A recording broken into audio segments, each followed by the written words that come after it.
Hello, everyone, and welcome to another episode of the Love Fruit podcast, a podcast for raw vegans and fruitarians. And if you'd like to follow us a little bit more closely, you can go to fruitfest.co.uk to join our newsletter. Today, we are one of my passions, anyway, with the Love Fruit podcast is trying to get the stories of long-term raw vegans and raw foodists, people that have done this diet a long, a long time, because they've often got a lot of wisdom to share with us, a lot of great stories, and they show people that you can really thrive on a raw living foods lifestyle long term. So today I'm really happy to be joined by Chef Ocean, and Ocean has been following 100% living foods lifestyle since 1996, and he developed many recipes working at several raw food restaurants in California and Oregon. He's shared his food at the Burning Man Festival, Raw Spirit Festival, and West Coast festivals over the past 15 years. He was originally inspired to eat exclusively raw foods by the famous book Survival into the 21st Century by Viktoras Kulvinskas. And he believes that a raw food lifestyle is a key point in helping us reach our greatest potential. He's the author of a book called Living Foods for Everyone. His website is rawvegan.love, which I believe is also his Instagram. And he's also a runner, a rock climber, a martial artist. So he's got that athletic side as well. So I'm really looking forward to find out more about you, Ocean. Is there anything else you'd like to share with the listeners before we move on? I think you hit the high points. Yeah, I mean the raw food lifestyle or the living foods lifestyle wasn't very popular when I first started. So I'd like to share as much as I can, tips and tricks and what I've learned along my journey. But yeah, when I first started, it was you got a bowl of almonds and a spoon, and that was pretty much it. So let me ask you this: were you brought up in as a on any kind of alternative lifestyle, or were you pretty much the standard American diet growing up, or what did it look like growing up for you? Yeah, growing up, it was about as standard American diet as it could get. I was growing up in Ohio and the Midwest. The community I lived in was mostly Polish and Italian near Cleveland, Mhm. Ohio. So anything went. I mean, it was very, very heavily meat based. My parents would often get this truck delivery from a frozen foods company where it was just really elaborate, heavy cheese laden fried food. We always, we had seafood and steak all the time, and chicken was a really popular one. There was always meat on the table, sometimes even two or even three meats in the same meal. Lots of processed food, lots of canned food. Yeah, so the alternative lifestyle just really didn't exist or was considered like a crazy, odd thing back when I was growing up. Mm-hmm. And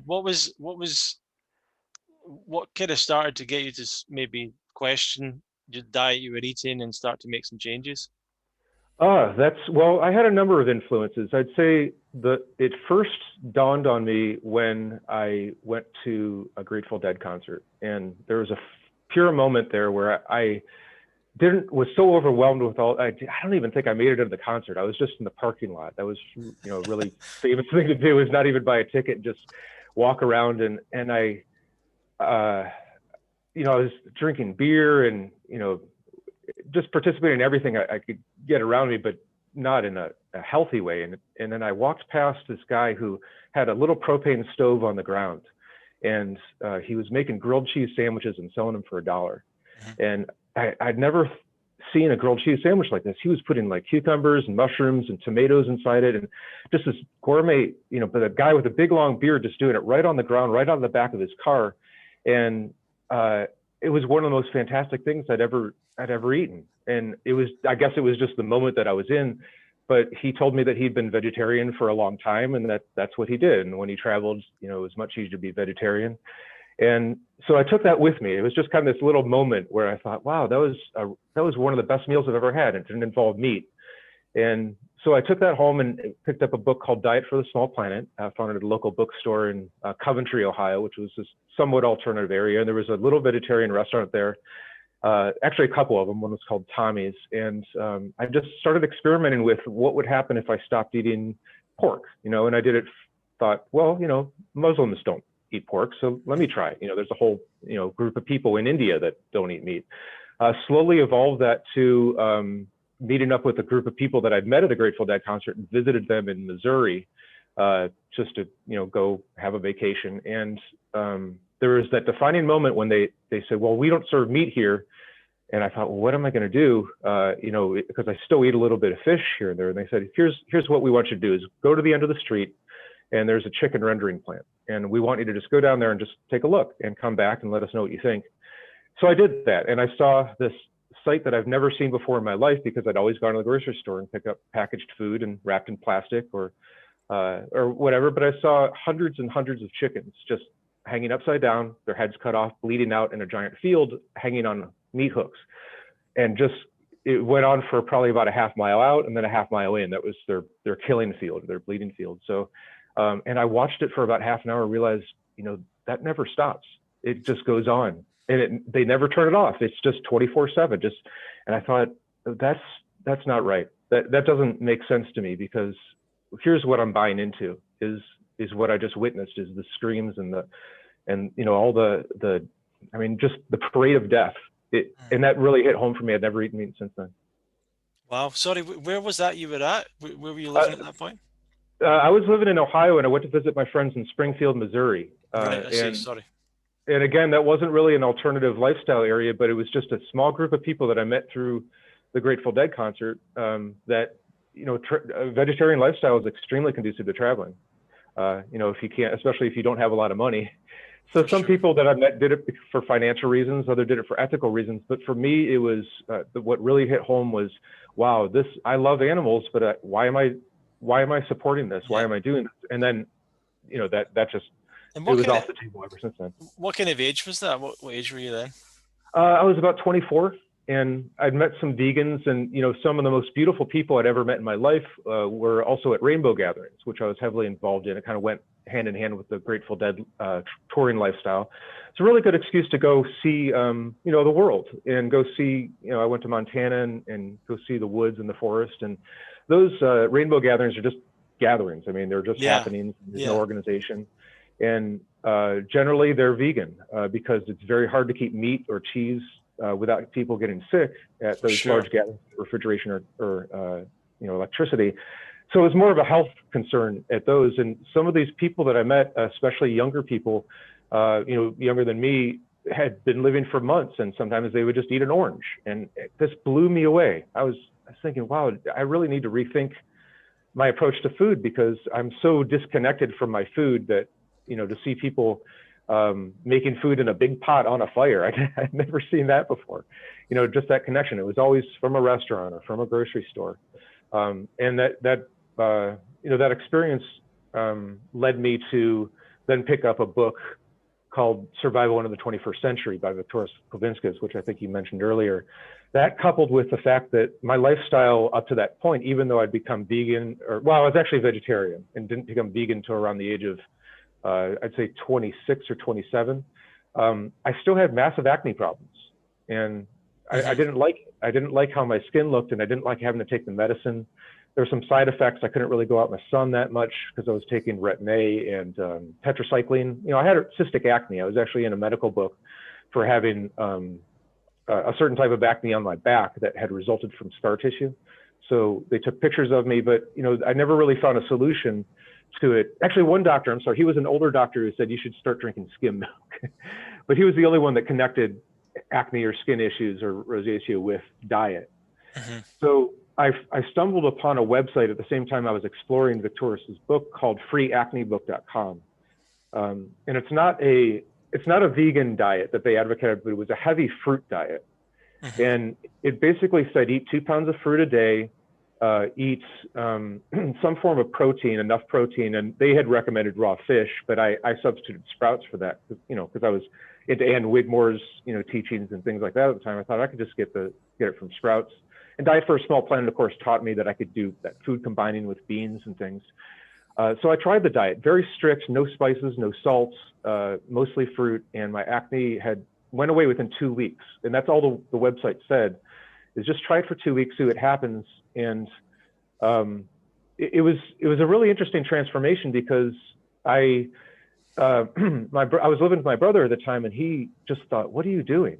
Why why are you just eating bananas and apples? And so I wrote myself up a little recipe book that had, the raw vegan chili in it and a couple other things, raw vegan hummus, but mostly, I was exploring the non-sweet fruits like zucchini and tomato, avocado, cucumber, bell peppers and things like that. And I was really onto something at that point. And so that's what really drove it home with the raw lifestyle, was to say, if I keep cooking my food, and freeacnebook.com, it's like he wasn't selling anything.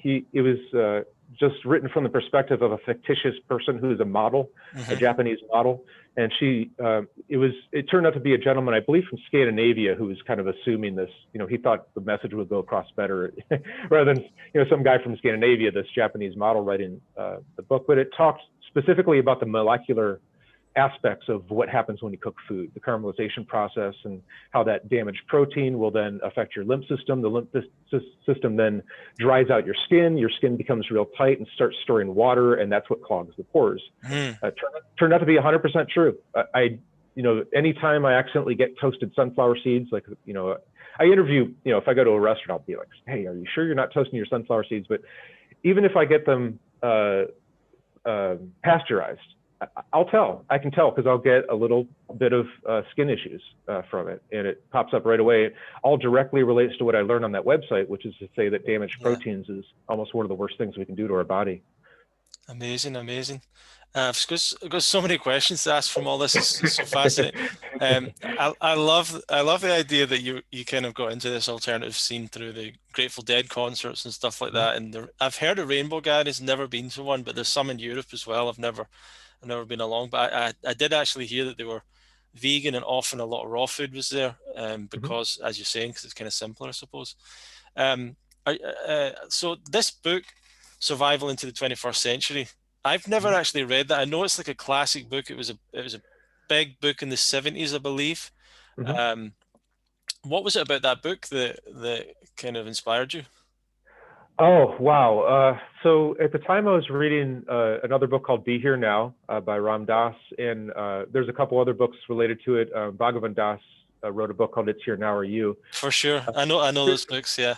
Oh, yeah, fantastic. And it's what I tell you about survival in the 21st century was the rawness of the book. I mean, I've never seen someone write with such exposure and vulnerability and honesty. And I spoke with Viktoras Kulvinskas a couple of times, met him at a festival. I mean, you can gaze in this guy's eyes for days, because his eyes look like blue fish bowls. I mean, it's amazing, the transformation he's put himself through. The drawings in the book are just so real, and he cobbled it together. It looks like he used different font sizes, and it was long before word processors. It was a book that just reflected love, and love for the planet, love for his own spirituality, love for animals, everything. And what really shone inside that book was the fact that you could get high on purity. And I think that's what the message that I got from it was that, at the time I was smoking marijuana, I was, taking mushrooms, things like that. Those are all, great spiritual journeys, but they're not sustainable. And that, coupled with the fact that I saw an interview with George Harrison, and I believe it's on the Dick Cavett show, like a recording of it, where George Harrison, famous for doing hallucinatory and psychedelic explorations and having that reflected in his music and his lifestyle, said, well, being sober is probably the highest trip you can go on. And that's what really led me to just take that book. I took a 2-week vacation. I went out to Nederland, Colorado, one of the most beautiful places I've ever been, just west of Boulder, up in the Rocky Mountains. Rented a room, didn't tell anybody, I was there or anything, and just fasted and did cleanses, did standard enemas, went to do a colonic, took hikes in the woods, and just wanted to be so much like Viktoras. And then just watching myself go through that transformation, it was like my body was singing for some reason. I don't know how else to describe it. It was like the organs were actually finally working together. Wow. And something was gelling, and I was doing hikes, and I didn't eat for 2 weeks and didn't even notice. And I lost, a few pounds, and it was all this transformational experience. And I thought, this is really where it's at. This is sustainable. It's the idea that if you can get pure and stay pure, your body gives you so much feedback from that it's far better than smoking, weed, or, I mean, those are good things to do temporarily every once in a while to kind of open you up. But that's, if you really want to stay there, that's the way to go. And that's what I learned from his book. So the part of your motivation for going raw, which is kind of interesting, is part of it was the acne, which was part of it, a bit of a health issue, but it seems like you were on a bit of a spiritual quest. Oh, yes. Yes. I grew up Catholic. I was very into Christianity for a long time. And, Bhagavad Das talks about that in his book. It's definitely his journey from one religion to another. And what I settled on was an unusual type of religion. I'm not sure if you even call it religion, but I would describe myself more as a Taoist. And I started studying a martial art called Hapkido, have a second degree black belt in Hapkido and a first degree black belt in Taekwondo. What I learned from my instructor is the end of that word Tao, Dio, is actually means it's a Taoist art. And the gist of that was that action is part of the journey, right? Is you can study religion or practice it, but really the journey that you're on and the actions that you take. And my instructor for martial arts was, he just laughed all the time. And he was the last person to tell you about anything spiritual or anything like that. It was this underlying current in the practice that says, if you show up to class, if you do these movements, if you work with your group, if you're respectful with other people, if you show up in a good mood, if your nails trimmed and your uniform really well, these are rituals that you go through to bring yourself up to a higher level of being, like more of, how do I get along with people? How do I, and those arts are considered like dangerous arts. You learn how to break bones and things like that. But the focus of the art is to not only move like water, to be yielding, to be powerful and yet non-confrontational, but also to bring confrontation down, right? Is when someone's being aggressive toward you, you simply show them how aggressive they're being toward you by holding them in a position where if they continue to be aggressive, it starts to hurt them. And that's what I learned from the raw foods, is that the society in general is just aggressive toward their own bodies, and they're aggressive toward animals. It's this aggressive form of eating that does damage all the time. I mean, the mucus layer is a form of protection that your own body creates against what you're putting in your mouth.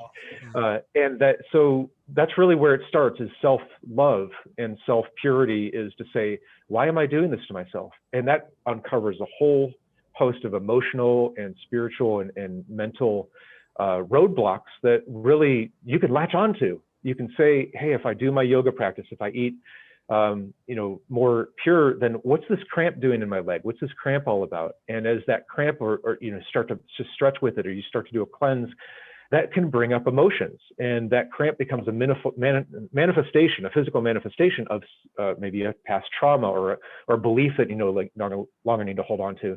So I came up with this idea that physical, emotional, and spiritual are all the same thing, right? We're emotional and spiritual beings and physical manifestations. And you can approach things with a therapist mentally. You can approach things by going to, your religious rituals or doing praying. But you could also approach the whole being from a physical aspect and achieve the same results, right? It's kind of just, what angle do you want to climb up the mountain, right? You're going to get to the mountain no matter what. So I just chose the physical aspect of it: exercise, diet, pure living, pure water. And that just seemed to let everything else fall into place. And it helped me grow spiritually. Amazing. And I love the by the way, I wanted to say I'm also a martial artist myself. I do Aikido, not Hapkido, but I find it so interesting. We've got quite a lot of similarities here. We're both raw foods, martial arts, rock music, spirituality stuff. It's really cool. I love all that stuff. I think there's something interesting in the fact that you made a decision you were going to move towards this raw diet, and you went to a different place, because I think there's something really helpful about finding a new environment or trying to change your environment if you're going to make a change like a cleanse or like going raw. Did you have a kind of intuition about that, or was it just? That's I guess it was more of a necessity, because I wanted to feel like a new person, and in order to do that, I needed to disconnect and have everything be unfamiliar. And maybe you're familiar with this too, but the feeling of unfamiliarity can be very scary, but it can also force a transformation, right? And I guess a good example of that would be, one of my favorite things to do is to go to another country, Germany, for instance. Don't speak a word of German, but I speak a little bit of French, speak English. And the first time I went to Germany, no one, everyone wanted to speak English with me, but it's just the idea that I have no idea what's going on around me. How do I address this? Like, it's almost like being newborn and saying if everything around me is new and there's nothing I can latch onto, how do I use that to bring myself back to a comfort level? And it's kind of like an accelerated growth feeling, and being in an environment where it's more natural. One thing that I've realized about the environments that we put ourselves into all the time is everything is hand-sized, right? Doorknobs are hand-sized, phones are hand-sized, our houses are hand-sized. Everything is our size, right? But if you go into the mountains, like I did with that first retreat that I did in Netherlands, the mountains are not human-sized, right? The rivers, the oceans, the beaches, they're meant for everything. They're so big. And to get lost in that environment can be very humbling, and can, help, at least it helped me kind of find my place, get some perspective about my places in the world. And I think anthropomorphism is not anthropomorphism, what's it mean when we're all thinking humans are the center of the universe, whatever that word. Yeah. It sounded like what you were saying there, like anthropocentrism or something. Yes. Anthropocentrism. Like, yeah. And to get away from anthropocentrism, I think, is a really key, because we think animals are for us, right? And we think the forests are for us, and they're not. We're part of that ecosystem. And to go to a tree and think, how can I interact with this tree? That leads into fruitarianism. And that's one moment that I had when I was I was trying Salvia divinorum at the time. It was just something that Terence McKenna I'd read a book from Terence McKenna, and it sounded really fun. I had this moment with a tree where I looked and just felt like I was part of that tree, and time just stopped, and I saw this glowing energy in the tree. And I don't think the tree spoke to me. I'm not going to go that far, but I would say that I spoke to myself on behalf of that tree. And I thought, how can I interact with this tree? How can I be symbiotic with this tree? This tree isn't necessarily for me. And the answer is, the trees try to communicate with us through fruit, right? Fruit is their contact with us, where they say, I'm going to reward you with something delicious that your body and your eyes totally recognize, this bright, colorful fruit. Take the fruit, eat it, take the seed inside it, plant it for me, right? Wow. That relationship is so simple and so beautiful, and it's non-aggressive, it's symbiotic, and it gives us a reason to go into the forest, right? And that's what birds do, is they eat berries, and they go into the forest and they eat the berries. And I don't know, I'm sure you've seen like trees growing up on top of a mountain. You're like, how did the tree get up there? Well, a bird ate a berry or ate a seed. Sure. And pooped up on the mountain, and that's how the tree got up there. It worked out really well for the tree, right? Right. So that relationship, I think, is what is really important, and that's why I think it cracked me open going to a new place and being overwhelmed and trying to latch onto something. I realized, wow, these trees are really here for us, especially fruit. Yeah. How did your experiences of that cleanse, of going raw at first, what experiences did you have? You felt different in your body and so on. What happened in the maybe months or years after that? Did you continue to see changes and an awakening for you, or what was your experience? Yes, and it was scary. I tell you, it was. I think the mucus layer that we all carry around, it's level of mucus is absolutely healthy, and you got to have it. But that mucus can also hold mold and bacteria. So it's often a good, it's a good practice to renew that, or keep that mucus to a minimum, keep it flowing through the body. But that mucus is a physical barrier to vibrations. And so if you have less of a mucus layer, you're absorbing more of your food, or there's less mucus inside your sinuses, you're breathing more, you're smelling everything around you. It's just like that Matrix red pill, right? It's so overwhelming just how many things are going on around us that are aggressive and against nature and against ourselves. That it made me like sit down and think, do I really want to do this? Do I really want to be exposed to the fact that most of our culture is centered around meat and alcohol, or every home is centered around a stove, right? I don't believe in that anymore. I don't use my stove, but that's like a requirement in the US to even rent a place, is it has to have a working stove. Everywhere you go, people are destroying their food and making it harder for them to digest. And how I cope with that is meditation was one thing, but I also sought out community. And I think it's really, really important is don't do it alone. You have to go find other people who are at least on some aspect of the journey. If you make mistakes with other people together, that's beautiful. I mean, if I've had experiences where I've gone with someone, I've gone on a date or something, and they want to eat raw, but then afterward they say, oh, they're really, I'm really, really hungry. So then we go eat, they go have something cooked, and it's really tempting to want to sit with that person and participate in their ritual. But instead, just being present, right, is being present with someone, especially my parents, for instance, they eat a lot of meat, just being present with them and finding some connection, but being an example, right, is when everyone else is eating steak, you're eating something that you find delicious, like a salad, or I make gourmet food, or bring my own food, make burgers, or even just cracking open avocado, and participate in the experience with them without judgment, but it's still allowing you to be your authentic self while allowing them to be their authentic self. You may be on two different paths, or even two, parts of the same journey, but making sure that you find some connection with people, and then finding connection with people who are far more advanced in that journey too. And I think that's important, like the Fruit Festival that you host, and the Woodstock Fruit Festival. And I went to the Canada Fruit Festival, rainbow gatherings to a certain extent, and, just going to raw vegan restaurants, is being around that vibration and being inspired by that. So I think that's what I learned from the rainbow gathering is, if you just isolate yourself to a group of people that echo your own beliefs, it can be very, there's really not, you can grow together, but you really need to expose yourself to all kinds of different beliefs and all kinds of different people, because that's just the journey of life, right? Is don't isolate yourself with the community. And that, like I said, that can be pretty scary to open yourself up and say, well, how do I feel around someone who's eating steak? And just sit with that feeling and try to connect with them in a different way. If you're a musician, that music is a universal connection. It doesn't matter what you eat. Right. Wow. And just play music with someone, pick up a guitar, or even clap your hands with someone, you're communicating. Right. And that can be a real connection. So I think it's important also to let go of diet in terms of, how do I choose my friends, or how do I choose my partners and things, and going more toward how can I connect with people, and what other different ways are there to connect. And I think that's a really important thing for someone starting on this is to understand, to expand your circle, but don't let the people that you love fall apart, fall away. Right. It's find a different way to connect with it. That's so amazing. And I think what I just feel talking to you is like you understood the things that you had to do to pursue this lifestyle more, which was finding community, finding other people is so important. Like I always try to say that to people, even if you can just find a potluck in your own city, or a restaurant you can go to, like get around other people that are doing this, because it does have. So I love the fact you were saying that.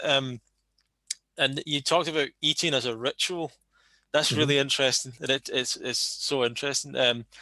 So let's get to, you had started off, you were talking about, I think it was Colorado you were talking about, but where did you go and find this community, and where did you find other raw vegans, raw foodists, and where did the journey go from there?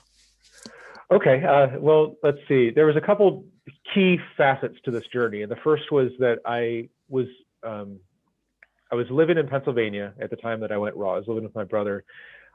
He did not like the fact that I was doing cleanses. He just thought it was, it kind of put a barrier between us. He was vegetarian, turning vegan, but it was just very extreme. He saw me lose a lot of weight and was worried about me during, my first 40-day fast. So one day he just said, "This is enough. I can't watch you waste away like this. You need to find your own place to live." And so instead, what happened is I went and lived in the woods, and it was a place called Frick Park. I wasn't supposed to do it, but I had a community garden in Pittsburgh, Pennsylvania. Near Homewood is the area that I was in. And so I just started sleeping on the grass next to my next to my garden. Other people started to notice, and they say, "Hey, you can't really do that," But I did it for most of the summer. Actually, slept on a bed of mugwort. Had these fantastic dreams. That's totally true about mugwort. So as winter came, it got colder, and I was like, I love this. I feel so good. I get up, I sleep like 4 hours a night. I get up right away, run a couple miles. I hop on my bike, go to my software engineering job, take a shower there, wear a tie all day. come and at 3 o'clock, 4 o'clock in the afternoon, go up, do my stretches in a big field and tend to my garden and, go jam with some of my friends, jam with music, make a kale salad and then make a juice and, hang out with my girlfriend for a few hours. But it was always going back to that tent in the woods. And so I set up a tent in the middle of this park and I lived there all winter. And honestly, I don't know how I did it, but it's more like that frog in boiling water. If it gets 1 degree colder every day, you don't notice. And eventually there was in the middle of winter and my comfort level was probably around 12 degrees Fahrenheit. I wore a bunch of, layers and, it was just, snow covered my tent all the time. I just dug myself out of the tent and there was a family of deer that lived nearby and I felt a real good connection to them. But I did that from June to June and it was just so freeing. I mean, that time of my life was amazing where I was living this double lifestyle. I was living like a little hermit out in the woods, but still participating in society, still had a job, still had rode my bike everywhere and no one knew, Wow. So I promised myself at the end of that winter, I'm going to move to Hawaii. I gotta, this is too hard. So my first stop was California. I lived out there for, I just planned to be there for a couple of weeks, but I lived with a friend of mine from Pennsylvania who just moved to Santa Monica. And the first day I was out there, she said, hey, wow, you look fantastic. This is, because I've been living outside. It's so healthy. She said, there's a new restaurant in town. You want to go try it? It was a raw vegan restaurant. Just opened up like a couple of days ago and it was Juliano's Raw. Mm-hmm. And I walked in the restaurant and the first time in my life in Pennsylvania, like I said, it was almonds and a spoon, right? That was kale salad. And, I had, decent juices and things to go on, but he presented at his restaurant, like these tacos and burgers and falafel and I can't even remember how much I ate that day, but I walked out of there about $150 lighter and I thought I cannot sustain this. So, but I just wanted to try everything because it was just all these new flavors that I'd never had before. Not to say it was any better because I was still doing, just eating raw, basic food, tomato, cucumber, avocado, just eating them whole. But I walked in the next day and I wouldn't leave until he gave me a job. And I said, I need to learn how to do this. And so he wasn't there. I actually got behind the counter and they said, okay, well, you can work for the day here and just make a dressing or something. So I spent about an hour making dressing. He walked in the next day and he's like, who's this guy? And why does he have a dressing on the menu? New people, they peel dates. They don't make dressings here, So he asked me to my test was, he said, make me something. And I said, well, I'm going to invent a drink. And I walked over and he had this little smoothie bar and it had everything you could think of: macadamia nuts, hemp hearts, actual vanilla beans, which are extremely expensive, black sesame tahini. And so I made him something that I told him was called an orange Juliano. And if anybody on this podcast knows Juliano, if you name something after him, he's all about it, right? Love the guy. But his restaurant, was named after him. He's very much into promoting, his brand, right? So I told him this is an orange Juliano. I took black sesame tahini, some vanilla and some orange juice and whipped it up into this frothy thing that was just like an orange Julius from, we had those in the Midwest all the time. He tasted it and he said, all right, you can stay here, but you got to make one of these for me every morning. So working at that restaurant, I started meeting more and more raw foodists, fruitarians, and I moved into a raw food community, actually a fruitarian community called Rawtopia, and it was based in Malibu. And the center of that community, it's no longer there, but the center of the community was eat fruits, be naked, go on nature hikes, live. We had no toilets. We would actually go eat figs and then plant the figs in the backyard by digging a little hole. And that's how we planted figs. Is we ate the figs and then pooped them out. And as far as I know, there's a big fig orchard there now. And that experience led me to think, we would do hot springs and do, naked hikes and things. We went out in the forest, went down a Joshua tree. And that's just that exposure to nature and was my first experience. And then the second experience was going to the Costa Rica World Rainbow Gathering in 2004. There it was the same idea that many people just unannounced, unorganized, went into the jungle in Costa Rica. There was, jungle, that's it. Monkeys, there was a Jesus lizard that was near my campsite, and we just built a sustainable community for 3 months. And I started a raw food, I called it the Sprout Kitchen. And so we had people bring in garbanzo beans and lentils and, go to the markets and pick fruit. And what I did is I opened up a fruit kitchen, which was 24/7. We had knives and we had fruit. And that was it. Anytime you're hungry, come here and, cut up some papaya. And there was always someone there eating or tending. And then the other kitchen that I started was more of a gourmet kitchen, like that Juliano style kitchen. So after, working at Juliano's, I started working with recipes that I could do without electricity. Like we dried pizza crusts on potato sacks out in the sun. And we had hand blenders. So we made hummus with a hand blender, and we made fruit soup with papayas and coconuts. And I fed about 1,200 people a 7-course gourmet meal in the middle of the jungle. And that was the center of my raw food lifestyle. It was no electricity, just everyone wanted to participate. So we had about 40 people all doing various tasks, chopping. And the menu was like burgers that we dehydrated, that we ground up lentils, and we soaked flax, and you had filtered water, and just used, like I said, potato sacks to dry as our dehydrator sheets. And the sun was up for most of the day, so things would dehydrate in a day. And the response from that, we all sat in a circle, and the response from it was incredible, because most nights they had cooked food. It was vegan, but it was cooked. And people would sit around, smoking weed, playing guitar, singing, just kind of sitting. But after that meal that we all organized, and I came up with the menu for it for about a week ahead of time. And after that, people did not know what to do with the energy that they had. They were like running circles around each other. They were doing gymnastics, like singing. I mean, there was literally people just could not contain themselves. They were like, no one could sit down. It was like the energy that got unlocked from that meal was so energizing. And from then on, I realized, okay, my little experiment with a group of random people totally worked.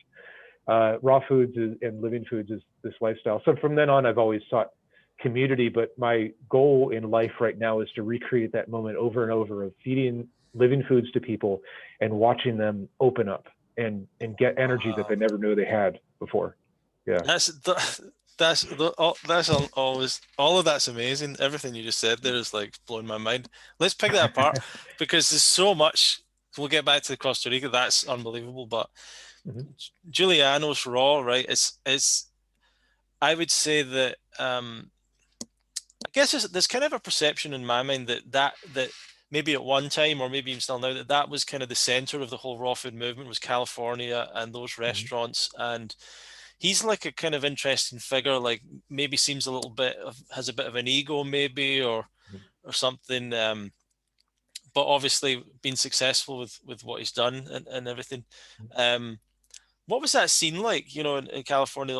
Was David Wolf around there and different people like that? Or what was happening there? Oh, yeah. Dr. Jubbs came by. David Wolf came to the restaurant all the time. And that spawned a number of restaurants. In fact, let me just preface this. I'll love Juliano until the day I die. He's a fantastic guy. I saw him at Burning Man a few years ago. Anytime I see him, it's just, whoa, it just takes me back to those times. But it was, as you said, the center of the raw food movement. Juliano was a rock star. And that's, he was the modern guru of raw foods. People had never tasted food like this before. Sometimes we would have to close down the restaurant because we had a celebrity there that just was going to get paparazzi'd. And so let's see. I'm trying to remember some of the celebrities that I saw there. The names are escaping me. I'll come back to them. But every once in a while, we'd have to just be really quiet and make sure we didn't point, because we'd say, "Oh, hey, there's the mom from Family Ties is sitting over there," and we look at her, oh wow, looks really good, or I'm like blanking on actors, actresses, rock stars, stuff like that. It was the place to be. Yeah, that's what Juliano's was the place to be seen. And the more expensive it was, the more attractive it was to that group. And so we get all kinds of people coming down from Malibu to have dinners there.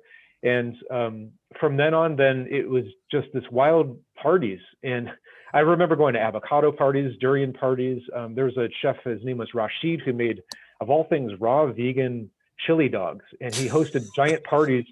He would churn out 100 of these things. I still don't know how he made them. I think it was jackfruit. We had Dr. David Jubbs showed up. David Avocado Wolf would show up, and there'd be barrels of avocados, and people would just party with the avocados, and massage circles would pop up, and people would start doing iridology readings, and just stay up all night. And it was just incredible the amount of energy that went into hosting these parties that could have been alcohol parties, right? Or they could have been Right. like drug-full parties, but they was completely sober. Everyone was just celebrating food, and people were publishing books. Roxanne's was another one that popped up that was in San Francisco, a very high-end gourmet restaurant. One that's still around, Que Sera Sera, which is in Burlingame. I go there every once in a while. And then all the people that worked at his restaurant are now raw food chefs, dessert chefs. I think Seed Cuisine got spawned from that movement. And as we left the restaurant, that we all either started our own restaurants or started teaching. Juliano's went on to rename his restaurant to Planet Raw. And last thing I checked, he's still in Malibu. He is writing scripts, movie scripts, maybe, and I think serving collard wraps on the beach. And so that was the first time I'd seen a celebrity chef. And it's really easy to get into that, get caught up in that. And I think, and that's a different path than I think some of my friends have taken. And, I've eaten at raw food restaurants all over the West Coast and all around the world. And I think really the movement where it's at right now is a humble offering, is to say, this food is something that you've never tasted before. Just eat it and see what you think. There's no philosophy associated with it. There's no wild lifestyle associated with it. It's just, does it make you feel better? Then incorporate it into your lifestyle, and that will crack people open. And that's really, I think, where the future of the movement is. That first initial craze in LA, and it's still there. There's, Wild Living Foods in LA is amazing. Peace Pies Raw in San Diego. They're still doing that. You can go there and you can have a really big party. You could just bring all your friends and, just taste the cuisines of the world. But I hope that answers your question. I just have fond memories, but I don't think it was sustainable. I think it was more like we all had to kind of settle in and find our own groove. And where I found my groove is I just love serving food to people, and then the reaction to it. It feels like there was almost like a chemical reaction or explosion of all these different characters that came together, and people get excited by raw foods and by the raw living foods lifestyle. And I think that, that initial excitement, all that energy, eventually they have to work out, well, what am I going to do with this? And it turns into like, maybe they go down, they start to sell products, they start to do other things, and it becomes more of a corporate, I don't know, but I guess that, obviously with David Wolf and people, he went into selling superfoods and different things like that, and chocolate and everything else. And other people aren't really in the raw food movement anymore, I suppose. But that's all. I love to hear about that. That's really cool. And you lived in a place called Rawtopia. So Rawtopia was it was a sanctuary up in Malibu. It was actually a big old horse ranch that we started building little projects like little solar dehydrators, and building little caves, and trying to incorporate a modern lifestyle like the internet and computers. Because I'm a software engineer by design, so I still use computers all the time. I use them every day. But how do you counteract that, and how do you incorporate the modern world of being in the internet into this place? And that's what Rawtopia was about. It was financed by a couple of people that were, they had enough money and they were retired and, had all their investments, but really wanted to change the world. And so I think it became more of a haven for people to freeload. And that's what really was the downfall of that particular community, is people would just show up and not contribute. And that's not really the intention of communities like that. So in fact, I just spoke today with someone who lives in Bali. And I think that's where things are popping up now, is those type of communities still exist all over the place. You'll find that in Hawaii. I have some land in Big Island, Hawaii, and where, you can go wildcraft food, and there's a raw vegan movement there, as you see on Instagram, and Bali, and of course, Thailand, Koh Phangan Island. I think there's someone that I follow, Rob Bliss 95, amazing lifestyle. He just eats fruit, and he's a fruit blogger, right? And I don't know what he does for work, but he doesn't need a lot of money to do that. And I think that's the future of the movement. So Rawtopia was more of a, we all have money. Let's see what we can do with it. And that brought people in that didn't have money and just wanted to, sit around and not contribute. So I think it's more, the future of the movement is more, can you live a self-sustainable lifestyle while still incorporating technology in the modern world into that lifestyle while still earning a living? I do feel like that's the danger of communities, and people definitely have a great desire to live in community, and especially when people come to the festival and they come for a week, and they feel they've never really lived in community properly before, and Mhm. they're so supported. They're so fulfilled in so many ways. They've got so many people to talk to and meet, and so many great experiences. They really develop over the course of 7 or 8 days, and then they think, "I'd like to be in this all the time." And I don't really, I know there's a few places out there, but I don't really. I've never been to a lot of them, so I can't vouch for like you should go to this place. And probably as many times I've heard bad stories as good stories about places that have tried to do that, and I can imagine that happening where people are coming along and not really contributing and helping out and stuff. Mhm. But it's a beautiful idea. And the Costa Rica thing you're talking about. So this was did you say it was a 3 month gathering in the jungle? Yes, yes, it was a World Rainbow Gathering, and people just did not want to leave, so it went on for 3 months. And how did they like finance like bring all the food into the jungle and all that stuff in the kitchen? Like how did that did Well, everyone just contribute or yeah, I led a group of people, or inspired a group of people to go and start, Costa Rica. You can travel by bus really easily. Very scary experience. I mean, if you were ever on a Costa Rican bus traveling through the mountains, just close your eyes, because it's not how they drive anywhere else in the world. But what we would do is we go to the farmers markets, and Costa Rica is, it literally means rich coast or rich land, and the amount of fruit there that's available for so cheap. I'm used to paying here in California. We pay $2 to $4 for avocado. In Hawaii, I pay $1 per avocado. At the time in Costa Rica, if you were a Costa Rican native, you could get the avocados for a nickel, the equivalent of a nickel.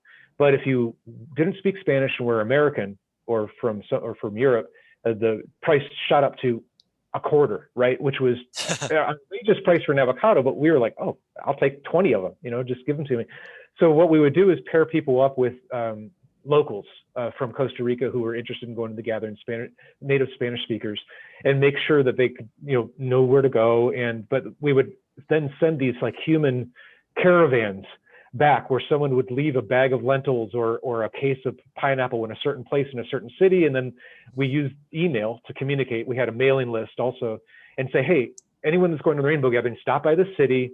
There's a bag of lentils here. Pick it up and take it with you. And it was this really neat thing where we had scouts going around, and some people would go volunteer on local farms. And then we also started to involve the community, because Costa Rica is a devoutly religious area, and people did not like what they rumored to have heard there, like people dancing around the fires and, clothing optional. This is not what is normal Costa Rican lifestyle. There's a very somewhat conservative lifestyle.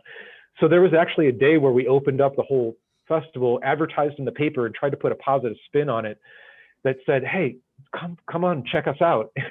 And it was actually really funny, because people brought bananas, which was really a sweet gesture, but was also, I mean, it was interpreted by some people as, do they like, that's what you would do if you see monkeys in a zoo, right? You eat the monkeys in it. But we got past that. What happened is even some people from the local community stayed. And it became this like beautiful thing where we didn't need a lot of money. Everyone contributed in their own way. And what we did is we started a sprout farm. So we took some of the lentils and some of the other like beans and vegetables and things, and we started a little garden. And that way we didn't have to keep going out. We could sustain and eat salads and things from the garden. In the jungle, anything grows. You could plant a golf ball and you'll get a golf ball tree. I mean, it's just so abundant. And then we would have people go out and volunteer on farms nearby and bring back bales, bins of strawberries, anything that we could find. And of course, you can always just walk out and pick. I mean, the papayas, chickens plant papayas. So they'll eat the papaya seeds, they'll walk down the road, poop, and next thing you know is just as you're traveling by bus, you can, at any bus stop, you can walk out and there's a ripe papaya right there. So Costa Rica was really conducive to having a sustainable community. And as long as you were willing to just put something into it, and I think that's what I find is the basic rule of those type of communities is you get out of it what you put into it. So if your intention is to walk into community and siphon off the community, that's what you're going to get out of it, is that siphon is eventually going to dry up unless you put something back into it. So people were looking for things to do. In fact, part of what happened is the lifestyle was so popular that a local horse merchant came in and brought a bunch of what we thought were tame horses, turned out to be a bunch of wild, unbroken horses. And it was quite an entertaining thing to watch these, for lack of a better word, hippies try to tame these horses. They thought, oh, I'll just hop up on top of the horse. Well, it doesn't work like that. The horse has to want you on his back.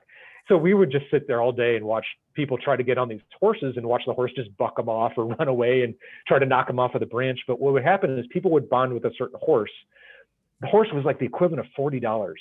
Right? It was incredible. Like the economy there was really sustainable. So you could walk in to Costa Rica with $200 and live there for months at a time, especially with the support of that community. And what happened is this horse caravan then emerged from that rainbow gathering, which went on for years. And as far as I know, it still went on. And what it was is you put $40 in for a horse. There was another gentleman that came in, made you a pair of custom shoes that were like, split toe shoes, built you a custom saddle. And then what you would do is go in and put another $10 in on a pack horse. And there was a group of 4 people and 5 horses. And the middle horse would carry the pack and they would rotate in and out. And then you would just pick a horse and try to bond with it. And so people would bond with their horses. And then that caravan went all over Central America and up to California. And it was this really neat thing because they blogged the whole time. And when people wanted to leave the caravan, then they would post, hey, my horse is up for grabs. It's in this area.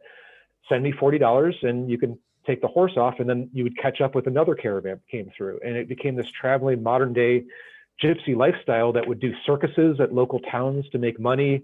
There's a lot of talent like fire dancing and, gymnastics and, just anything you could think of, acro yoga. And that's how they made their money is they would just travel from here to there and do wildcrafting. And that's what was born out of the movement. I really wish I could have joined, but I had other things, I missed my family and things, but that's what came out of that community in Costa Rica. It was really, no one wanted to leave. And so they kept going for quite a while. That's amazing. Yeah. That's an incredible story. And so at that point, it seems like, and you'd been at Juliano's, you'd been at this thing. Is that when you sort of committed to being basically like a raw vegan chef as part of your purpose or occupation, or like you moved?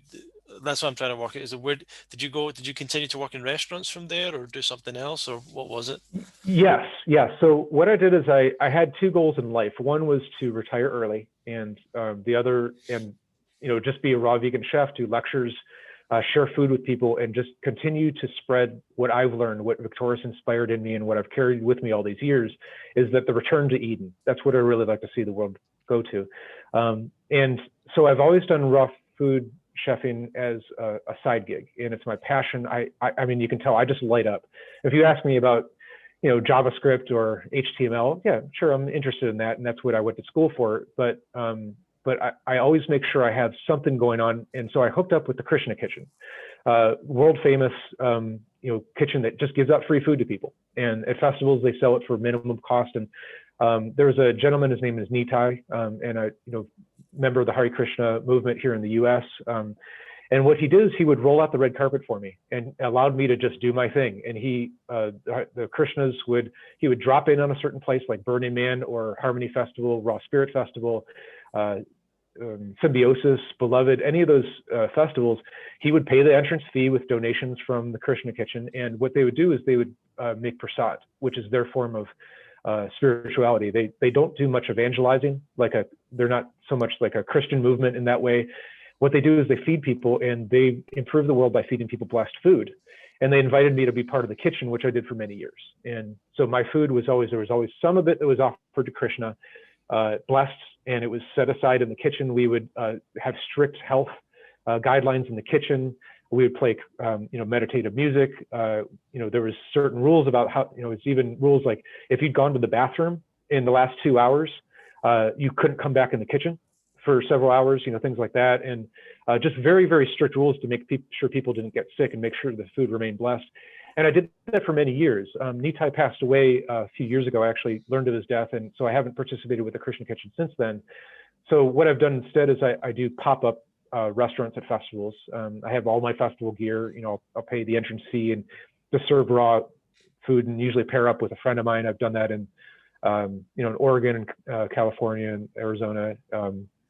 And So what I do now is I'll usually go to a raw food restaurant like Que Sera Sera in Burlingame, or I'll go to a co-op like Ukiah has a really nice food co-op where they have a teaching kitchen, and I'll gather some interest in it, and I'll offer like a $5, come learn how to make raw vegan tacos.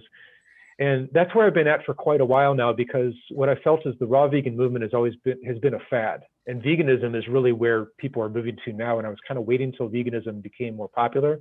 And I think 2020, 2019 was the year, is that veganism no longer became this word about, skinny guy with dreadlocks, right? Who doesn't work, right? Now it's celebrities and movie stars and rock stars and musicians and just normal people everywhere, and they're benefiting from the lifestyle. And I think now I've moved more towards social media and worked on Instagram. And what I'm really doing right now is concentrating on my ebooks. So I have 3 so far. You mentioned Living Foods for Everyone. That's my first series. This is my series for the world, right? I don't care what lifestyle you're living. You can try. I made raw vegan turkey. I mean, what a silly concept, but I was inspired and I thought, why don't I try it? So I felt so silly, Ronnie. I just felt so silly making this raw vegan turkey. I made a little turkey body and made little legs and wings, and I just laughed the whole time I was making it. But that's been one of my best-selling books, because here's the problem: is you go to your parents' house, even as a vegetarian or vegan or even gluten-free or anything, dairy-free, and the rules just go right out the window because you're with familiar people. They worry about you. They're not quite sure what to make of this new lifestyle that you're adopting, no matter where you are in the journey. So this book, this series that I'm working on right now, which is going to be a series probably about 10 books. They're just, I'm going to do like a Mediterranean book and a English pub book, an American bar book, late night fried food, onion rings and jalapeno poppers and all this stuff.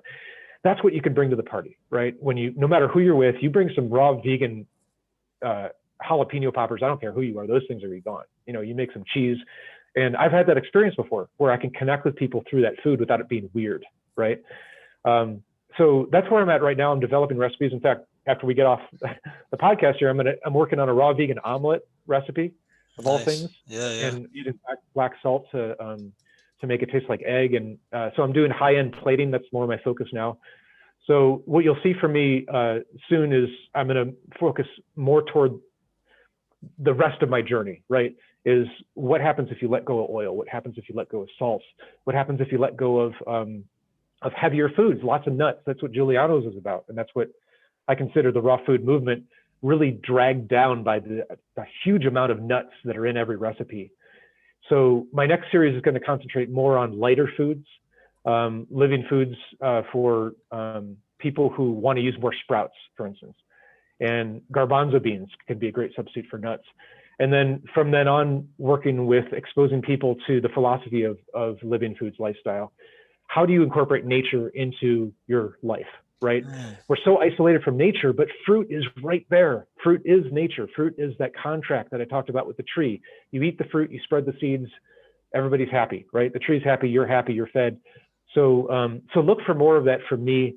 As far as starting a restaurant, I'd like to consult with restaurants. I think that's really my niche, is these restaurants that are now wondering, how do I cater to vegans? How do I cater to raw vegans? Starting a training program with those chefs and working directly with the chefs, no matter where you're at, whether you're a Michelin star restaurant or whether you're a street food restaurant, is offering something, right? Awesome. And I got to be honest with you, Rodney, this is for selfish reasons, because when I travel the world, I want to be able to eat everywhere. If I can show people how to make food that I want to eat, it's going to be easier to travel. So let me ask you, what would a typical day be for you on your diet? How do you eat, just for yourself? Oh, yeah, that's a great question. So it changes all the time. And so what I've gotten into now is, how can I exclude nuts and how can I cut down on the amount of seeds that I'm eating? Because they're readily available. They're fairly cheap where I live, but speaking with people in Bali this morning, I learned that nuts, macadamia nuts, you can't just go to the grocery store and get them, Brazil nuts. So a typical day for me will be, I'll wake up, and of course I wake up, everyone always says that. I'll do a juice. First thing is grapefruit, lemon, orange juice. Sometimes I'll get a juice of pineapple, but just some sort of citrus juice. And I find that really kind of gets me started first thing, gets my bowels moving. Sometimes I'll do like a dandelion root tea. first thing in the morning. And beyond that, I just usually take it real easy in the mornings. And that's my time for stretching, because I found if I eat before I stretch, it's a little harder and I get a little bit more tightness. So I like to get my legs all stretched and my arms stretched, do my, my hot keto exercises, my taekwondo exercises. If I'm going to go running that day, then I'll go run. I'm working on my half marathon, and well, actually, I've done a few half marathons, working on my marathon now, and I can run much better if I don't have food in my stomach. And so Grant Campbell, I think he's the long distance runner. I think I met him. Sure. The guy just eats celery when he runs. He runs 100 miles at a time and eats celery. Like, okay, I can do. That's my inspiration is listening to him talk at the last festival. For lunch, usually cucumber, avocado, tomato salad. Again, these are all fruits. No oil, no salt. Completely cut those out of my diet. I'll do, minimal spices. Like cumin is a nice warming spice. In the winter, I'll go to kale salad because, believe it or not, kale is a warming food. When kale digests, it actually produces heat, and that's how I lived in the snow in the wintertime. As a living foodist, is I ate ginger, jalapeno, Anaheim pepper, garlic, onion, kale, yams. You can eat yams raw, and I make a great sweet potato pie with yams if you puree them. Also, those juices, when you digest them, they produce heat, and that's a heat source inside your body. Whereas if you eat something warm, your body actually does the opposite and cools it down. So it's a little colder here. I go skiing a few times a week, and then usually for dinner, I'll try something a little bit more gourmet. Let's see, what have I eaten recently? I've been making my recipes. So I've been making like zucchini bacon and sausage out of sunflower seeds and things like that. I usually eat something a little heavier for dinner. Sometimes I'll skip dinner, but my favorite thing right now is sun-dried tomatoes. I don't know why, but wintertime is like, I have all these tomatoes that are, they're salt-free, and I'll just soak them in water, and I'll sit down with a bowl of tomatoes and eat it, right? I don't know why, I just love tomatoes. Cucumbers, just eating Persian cucumbers on their own. Just that really simple lifestyle. I make coconut wraps sometimes, and I'll put some salad inside the coconut wraps with a couple different vegetables like bell pepper. I love arugula, so I'm eating that right now. It really varies, but I find that eating the lighter thing and cutting out the nuts and seeds is really the more sustainable way to go. And then the evening, I'll eat dried fruit, and then of course fruit all day, just fruit all day. Bananas, we get persimmons. It's kind of the end of persimmon season. I'll eat 6-8 persimmons a day. Apples, oranges, blood oranges are one of my favorite things right now. I'll eat an avocado. That'll be my whole meal. Amazing. Yeah, it varies every day, but it's getting much lighter. And I accidentally became fruitarian recently. Nice. So I didn't realize I was fruitarian, but I did some research, and I discovered that fruitarianism is eating anything that starts off as a flower, right? And so that includes beans, like lentils, garbanzo beans, peas. Those all start off as flowers. Sunflower seeds, they start off as a flower, right?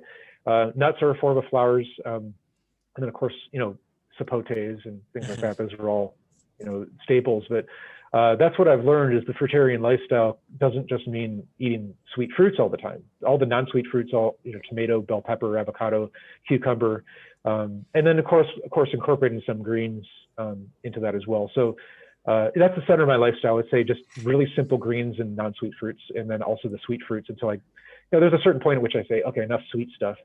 And then I'll leave you off with one of my favorite snacks: one Brazil nut, a bite of banana. A Brazil nut, I bite a banana. Brazil nut, bite a banana until the banana. Super cool.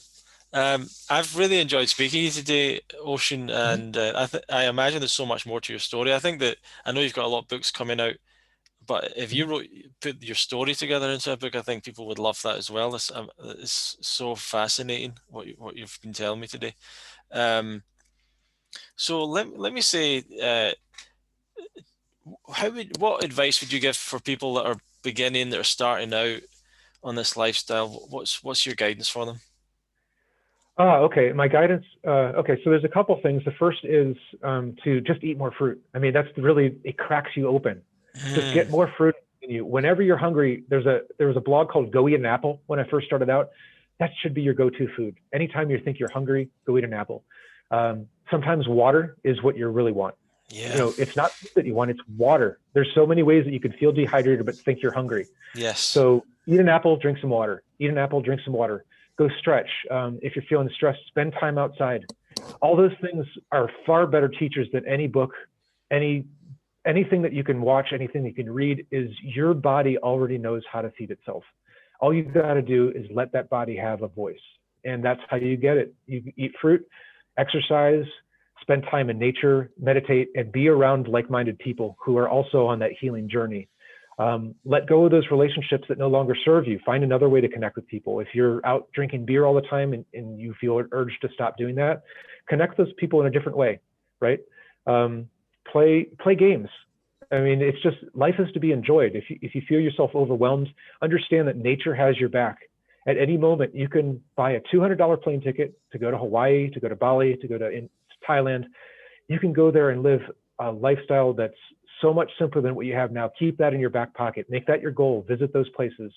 Understand that the lifestyle that we're living right now is not sustainable. The sustainable one is symbiosis with nature.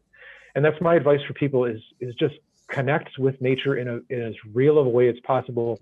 And you will end up writing books. You'll end up making your own food. I mean, where that journey takes you just gets driven by the connection between yourself and nature. You're a unique individual. Nature wants you to connect with it. Go do that, and that will show you the way. And that's really the best advice I can give you is trust yourself and make sure that you connect with trees and animals and the earth on a daily basis, and that will transform you in a way that nothing else can. That's amazing. So, Ocean, where can people find out more about you and follow you maybe, and how can you help them? Yeah, so I have a website, rawvegan.love, and I'll be doing a redesign pretty soon. You can get a few ebooks there. You can contact me. I love talking with people, hearing from them. And you can follow me on Instagram. It's at rawvegan.love. Post recipes there. Feel free to DM me. I just love talking with people and answering questions. And if you want me to host a demo or want me to visit, when COVID's over, then that's what I'll do. And maybe I'll be nearby and we can do a raw recipe demo. But that's the best place to get a hold of me is through my website, rawvegan.love, or DM me on Instagram. Well, thank you so much for joining us today with the my pleasure. The Love Fruit podcast. Just to remind everyone, if you want to stay in touch with us, you can go to fruitfest.co.uk, and subscribe to our newsletter there if you like, and follow us online as well. Just to finish us off, Ocean, what's your last words of wisdom for the audience? My last words of wisdom, let's see.